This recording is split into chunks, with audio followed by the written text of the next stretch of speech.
And I have had to do that for the last 10 years. When I would wake up every morning, and month after month after month, when Aunt Flo came around, and say, God, I am childless again. Some of you will get that later. I am childless again. But you promised me 3 children. It was a promise from God. I will give you 3 children. 3. It was spoken by a prophet of God. I knew it in my prayers. I knew it. And he said, I promise you 3 children. And I'll tell you about the rest of that later. You're like, oh my God, she got 4 kids. How did that work? So, when you see ugly, and you see defeat, and you see abuse, and you see failure, and you see rejection and abandonment, you have got to cling to what God said. I see this, but this is what you told me. And so when I drove home that night, having done the worst, awful thing in my mind that a mother could do, to drop her young teenage daughter off at a dumpster because it was somewhere near where she wanted to go, I had to put her in God's hands. I said, God, she's yours. I didn't even know if she was going to make it in an apartment that night. Didn't know if she would get to the right door. It was an ultimate act of trust that God had told me. He says, you've got to let her go. And so we let her go. It was ugly. Of course, the next day we tracked her down. Met her in the daylight. We met with a crisis counselor who was able to get us in the same room and work it out. Hey, what can we do? We need to come to some common ground. See, God was changing us. As parents, we don't know what to do. We don't have all the answers. We needed help. And God started to chop some things off of us, saying, this is how you meet your kids halfway. He let us know that ultimatums are always going to end up the way they are. So we asked and we humbled ourselves and said, give us wisdom, God, through whoever you send. So we started to receive some wisdom. And so we started to move forward a little bit. And things progressed with my daughter's relationship. And then his housing arrangement changed to my basement.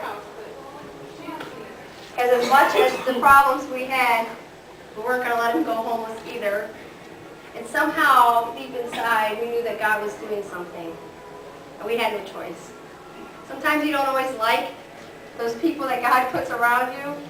But you're like, man, I think this is a God thing. There's God things and then there's not God things. This was a God thing. I'm like, I hate this. Why do I have to do this? Why am I sacrificing my family? And God says, because I told you to. So then we find out, hi Josh.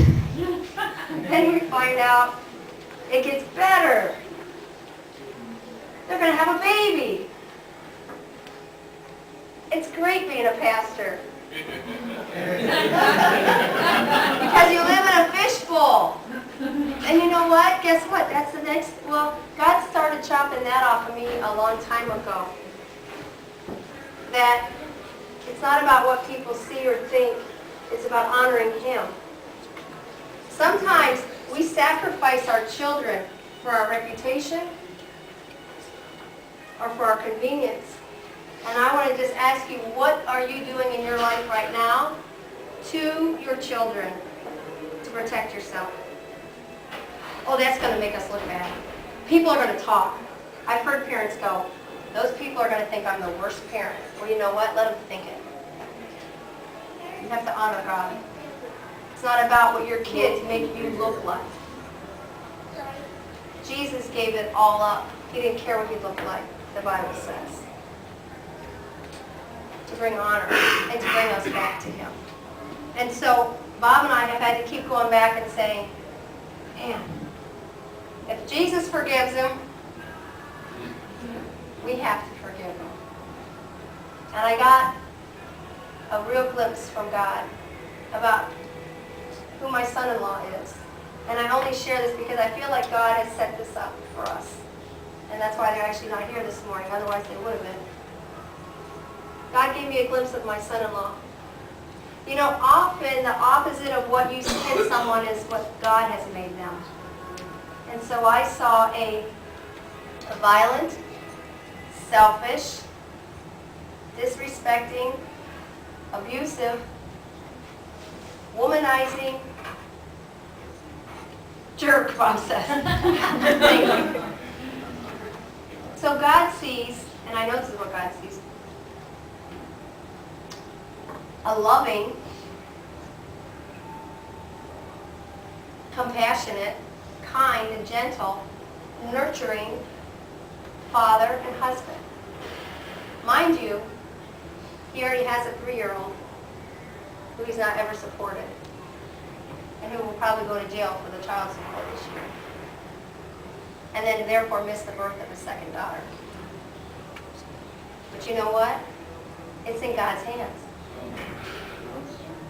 And let me tell you then, how do you get from that now to yesterday? This is how you get there. Because I can tell you, I have never prayed like I have prayed in 6 months. So, there's a difference between praying for somebody and controlling them.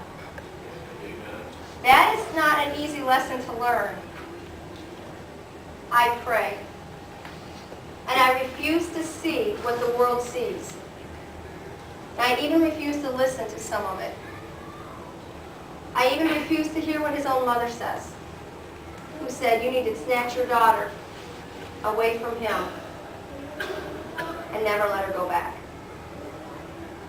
Because they did have their own place for a few months, and it was ugly. But I know it was God's will for them to step out. Actually, we kicked them out. It was God's will for us to say, you need to go make your own place. They had to have that time. And let me tell you something, that stubbornness of my daughter that makes me just want to, it's the same stubbornness that's going to carry her through a 60-year marriage. Because this girl at 17 has more maturity and tenacity and faithfulness to the father of her child than I've ever seen in any woman that I know. She says, I don't care. He's the father. And whether or not we're married or not, he's the father of my child. And I'm going to do everything I can. Now, I'm not saying that's always the case. I'm saying in this one, there's something she sees and knows. God is doing something beyond her. And she has stuck with. And she says, Mom, things are bad. But I'm not quitting. I said, well, if you're not quitting, there's nothing I can say. Our door is open. She says, I'm not quitting. Now, when things were bad and there was no food, and they were staying at a college house with 5 guys and no food, and it got to be the second day, she says, well, she manipulated the situation. She ended up in our car, in our house, with lots of food and warm bath. And he ended up having not eaten in about 48 hours. She's okay with that. But she's there. But you know what? By the 3rd day, can he come over for dinner? Absolutely. So he came over. Still wondering what's the trap. He's still not trusting. See, this is a man who can't trust. Because we have every reason to pound him and to put him in jail. I'm just being honest. We have every reason. But my husband and I have been on our knees in prayer and reaching out. Because there's something God sees. And God promised me this would be the daughter that I stand on a stage with and minister. And I had a glimpse of him as I prayed for him months ago, sitting at a coffee table in his home, reading the Word of God. I'm like, really? God says, yes. I said, well, I don't see that. Can't even get him to turn his laptop off during church. It's okay. God knows where he's at. And so this is this very same young man who, in one moment, is not doing very well by my daughter. And I wrote him a mother's love letter. I said, God loves you. And I see such good things for you. And God's going to heal your heart, your fatherless heart. And you're going to be a father to the fatherless. You see, my daughter's adopted. And I see she and him, they're both fatherless, honestly. I see them taking in children. They can't take care of themselves yet. But see, that's us clinging to our families. This is not going to be an easy journey, but it happens on our knees. And it happens by asking God, what do I see? What is in this family member that has been so rejected so many times? We all have somebody in our family. Maybe it's in our own immediate family. Maybe it's someone who has hurt us so many times I can't tell you. I'm still deleted off his Facebook. He deleted me off his Facebook because he got sick of hearing me rant. I try not to rant. I always try to say, love you. When he does stupid things. He doesn't know how to love. He doesn't know how to trust. We have to be the healing hands of God in our family. If we want miraculous, we have to be miraculous. We have to love with a love that's inhuman. And forgive with a forgiveness that's inhuman. And I'm not saying be silly or stupid about it. You know, I'm not talking about running back to a family member who abuses you or there's some serious issue there. But I'm saying you love them and forgive them so that God can begin to work in them. Never giving up. Clinging to your family. And there's a story in the Bible. And between this week and next week, I don't think it'll all be today, obviously. I'm just going to introduce you to something. There's a story of Ruth. Now, this wasn't even a blood relative. Ruth was a woman. Her mother-in-law was Naomi. And I just want to introduce this to you. In the book of Ruth, if you have your Bibles, or bring it next week so we can do this, because we're going to go through the whole book. The whole book of Ruth. There's a story about someone who had a vision for family, and because of her relentless intercession and faithfulness to his family member, all of creation was changed. And I believe that's what God's got for my family. I said, Lord, this better be the next Billy Graham, that's all I got to say, because you are putting us through it.